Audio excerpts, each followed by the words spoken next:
Pendant ce temps-là, l'ère Yaya Jammeh semble définitivement terminée en Gambie. Samedi 18 février, le pays a célébré les 52 ans de son indépendance, mais surtout la prise de fonction devant le peuple d'Adama Barrow, un président rassembleur fêté comme jamais au stade de l'indépendance. Le président sénégalais était l'invité d'honneur du tout nouveau président gambien. Ce samedi 18 février, la présidence sénégalaise a apprécié cette distinction à juste titre, qui témoigne des excellents liens d'amitié, de fraternité et de bon voisinage entre les deux pays. Standing ovation, Macky Sall ne s'attendait sans doute pas à un tel accueil. Le président a tenté depuis 2012, sans succès, d'apaiser les tensions avec Yaya Jammeh, venu 3 fois à Banjul. Ce 4e voyage a donc été le bon, celui qui retisse les liens historiques entre les deux pays. Deux pays mais une seule famille, a rappelé Macky Sall, unique invité à prononcer un discours. Nous sommes inséparables, car nous partageons les mêmes valeurs, le même mode de vie, a déclaré Macky Sall. Aujourd'hui, plus que jamais, nous sommes une famille, et ce que nous voulons, c'est la paix et l'harmonie. Fin de citation. Adama Barrow a remercié le président sénégalais en ses propos, je cite: ma gratitude pour mon invité, le président Macky Sall de la République du Sénégal, a dit Adama Barrow. Nous sommes le même peuple. Nous voulons que les relations entre nos deux pays deviennent un modèle en Afrique. Fin de citation.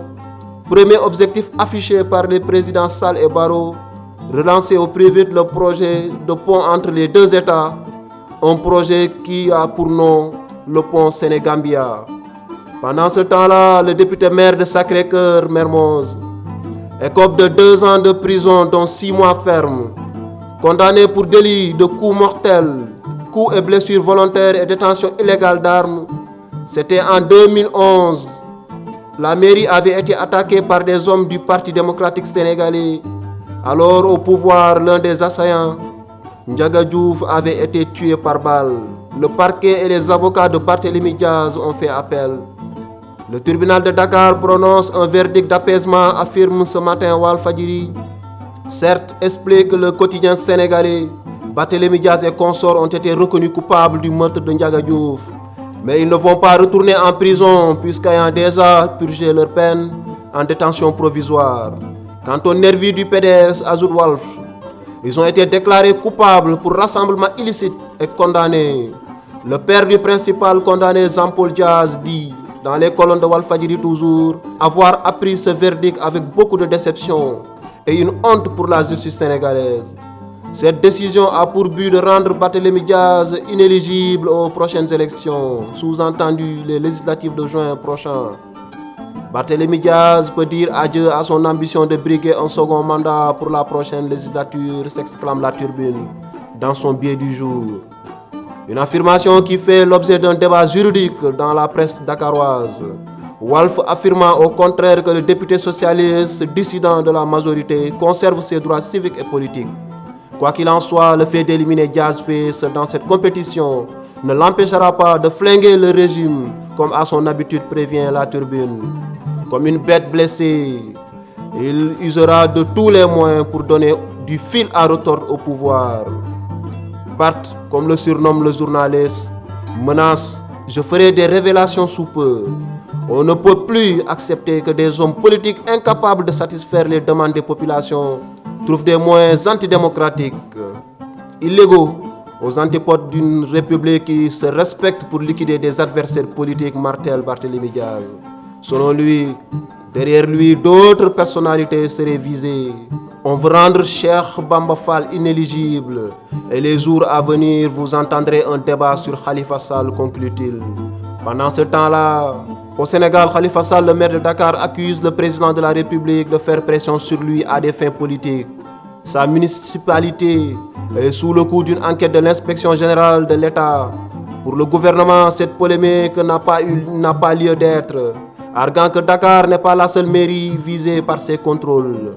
L'enquête du gouvernement porte sur la gestion de la caisse d'avance de la ville de Dakar.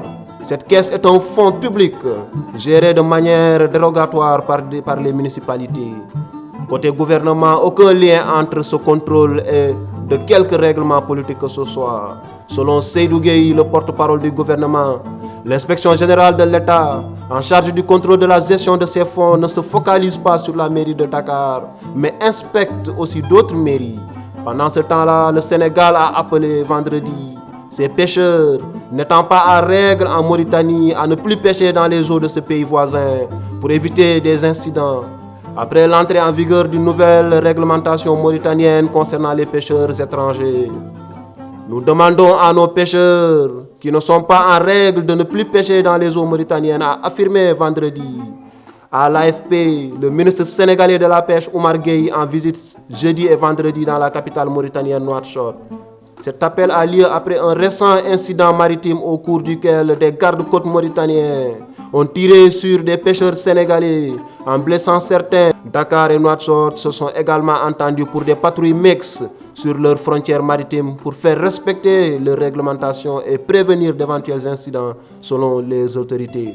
Pendant ce temps-là, lutte contre la salinisation des terres et accès à l'eau, l'Union européenne débloque 12 milliards de francs CFA pour 5 régions. Les résultats du projet bassin de rétention et valorisation des forages ruraux Barvafort ont été positifs dans tous les domaines. C'est ce qui est sorti du bilan des 6 ans d'activité du projet fait à Saly hier.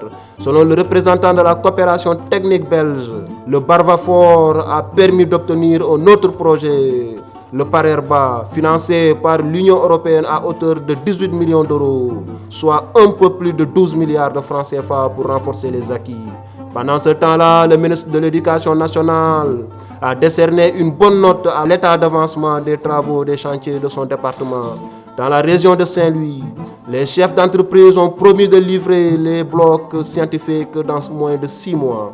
Pendant ce temps-là, français et mathématiques, les élèves sénégalais deuxième derrière les Burundais. C'est ce qu'a révélé une étude menée par la conférence des ministres de l'éducation ayant le français en partage. Cette étude a touché 1800 écoles et près de 40 000 élèves dans les pays francophones d'Afrique. Les élèves sénégalais en classe de CM2 ont respectivement un seuil de maîtrise en mathématiques et en français 62% et 58%. Ces taux les placent à la deuxième place derrière le Burundi. De l'avis de Massar Diop, membre de l'équipe nationale du PASEC, la première place occupée par le Burundi s'explique par le fait que dans ce pays, les tests ont été administrés en langue nationale. Ce qui, de son point de vue, témoigne de l'importance de l'introduction des langues nationales dans le système éducatif. Pendant ce temps-là, Maître Sidiki Kaba plaide pour le relèvement du plateau technique de l'hôpital de Tambacounda, qui reçoit les malades des pays de la sous-région. C'est lors des premières journées médicales de cette région qu'il présidait, qu'il a tenu ses propos. Ces dernières, les journées médicales, sont placées sous le sceau de la lutte contre le VIH-Sida, la malnutrition et la mortalité maternelle. Au cours de cette rencontre, le ministre a plaidé le relèvement du plateau technique de l'hôpital régional de Tambacounda. Pendant ce temps-là, l'Association nationale des postes de santé catholique du Sénégal fête cette année son cinquantenaire. C'est l'occasion pour la présidente Sœur Ansel Ndion de dresser le bilan et de dégager des perspectives. Elle a demandé l'octroi d'une subvention pour ces structures sanitaires présentes dans 13 régions, sauf à Matam, et qui appliquent les tarifs les plus bas. Pendant ce temps-là, le Sénégal a été choisi pour abriter la prochaine conférence internationale sur le paludisme qui se déroulera au mois d'avril 2018. Elle est organisée tous les 4 ans dans un pays africain. Le Sénégal, à travers le département de parasitologie, mycologie de l'université Cheikh Anta Diop de Dakar, a soumis un dossier qui a été apprécié. Ce sera un moment fort dans la lutte contre le paludisme et dans la recherche, a confié le professeur Oumar Gueye, chef de service. Pendant ce temps-là, désormais 113 villages aux abords du lac de Guerre ont accès à l'eau potable, selon le directeur de l'office du lac de Guerre. Le principe d'équité est donc restauré. Les riverains, jusqu'en décembre 2012, buvaient l'eau insalubre des mares, des affluents, alors que les usines de traitement sont implantées dans leur zone. Ils avaient ainsi profité du Conseil des ministres décentralisé à Louga pour poser le problème au président de la République Macky Sall, qui s'était engagé à y apporter des réponses. Pendant ce temps-là, Sédhiou a perdu 28 000 hectares de couvert végétal en 2016 à cause des feux de brousse qui constituent une menace pour les écosystèmes forestiers. Cette problématique a fait l'objet d'un comité régional de développement Les intervenants ont mis des bandes armées qui s'illustrent dans le vol de bétail au banc des accusés. Ces bandes armées mettent le feu dans la forêt pour empêcher les villageois de les poursuivre dans leur repli vers la Guinée-Bissau, a expliqué le colonel Diédiou des Eaux et Forêts. Pendant ce temps-là, les casques bleus de l'ONUCI ont quitté la Côte d'Ivoire. Il n'y a plus de casques bleus sur le sol ivoirien. Les derniers contingents ont quitté ce pays cette semaine dans la nuit de mercredi à jeudi après 14 ans de présence. L'opération des Nations Unies fermera, elle, définitivement le 30 juin prochain.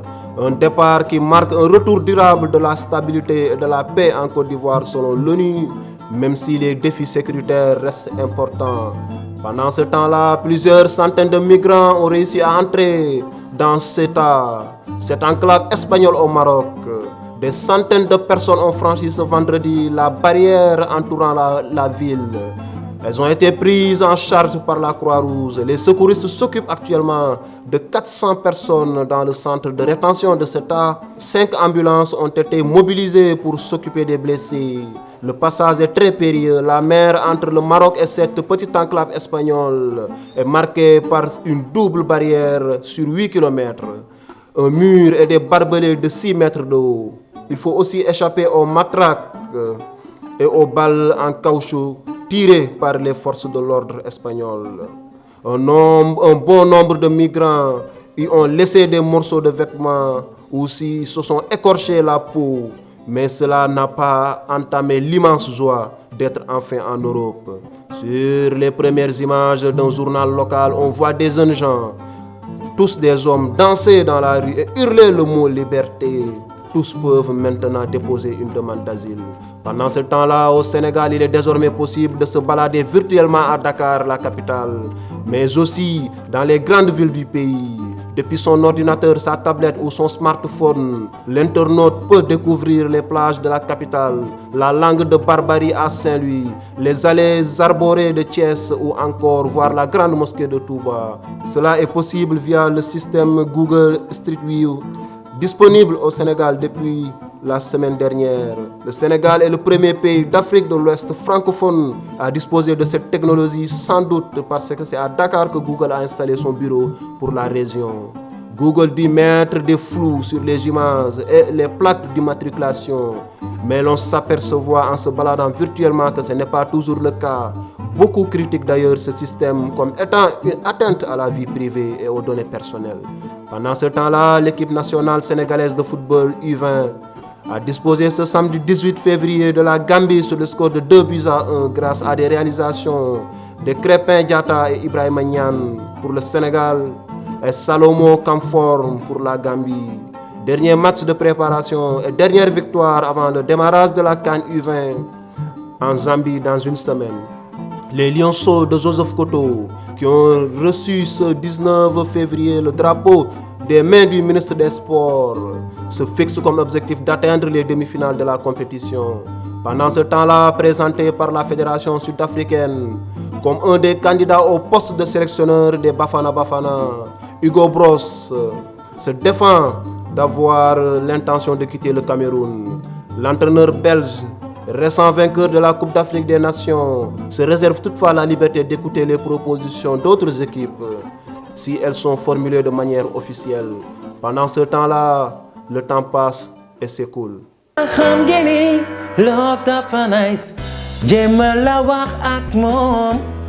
Telesenegal.com get leen kon attendez. Wow, wow.